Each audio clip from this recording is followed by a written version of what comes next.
On page 23 of this little book, it talks about counting your blessings, and it tells the story of how Brian Cluth, the author, came across the verse in 1 Corinthians 16:2. On the first day of each week, let us give according to how God has prospered you. So he wondered, how has God prospered me? How has God prospered my life for me and for my wife? They had a very small salary and not a lot of extra money. So they decided on Sunday nights they would sit down and write out exactly how God provided for them in the past 7 days. The first Sunday, they wrote down their salary, very small, but they recorded it anyway. Then they recalled one of those nights that they were planning on taking friends out to dinner, and they were going to pick up the check, but their friends decided they wanted to pay. They insisted, so they let them. That was about $40. But their friends blessed them and paid it, and so they decided that that was a financial blessing, and so they wrote it down. That's where it began. They remembered that they had met somebody on Craigslist that was selling a bicycle that they wanted, and so when they went with $50 cash, the owner just shook his head and said, hey, he was glad to just give it to him because he knew he appreciated it.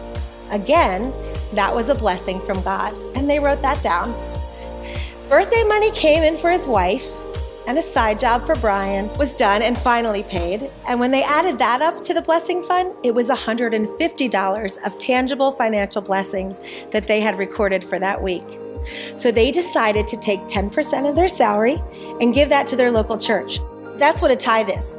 It's the first 10% of the income that goes to God for the work in the local church.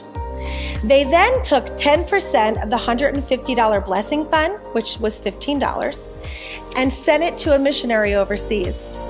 Every week for the next year, the Cluths did this every Sunday night, and it was so amazing what God did.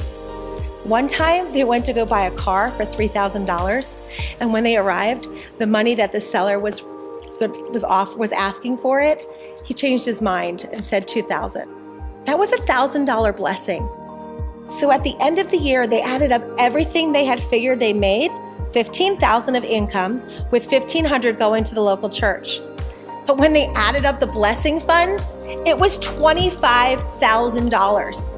And during that year, they had given $2,500 more to the Lord's work and ministries that they believed in. And all of that on a $15,000 salary. They managed to give away $4,000, and they did it with joy and excitement, with gratitude. This week, we want you to look over ways that God can uniquely bless you and provide for you, and maybe share some stories of extra income that might have come in, some unexpected cash, of some discount you might have received, or someone's hospitality that could have cost you a lot of money if not for their generosity and kindness. As you share these stories, realize that those blessings came from God. And if you're wise, you'll not only thank God for them, but you'll also learn to give offerings to the Lord's work because of them. We hope you have a blessed week.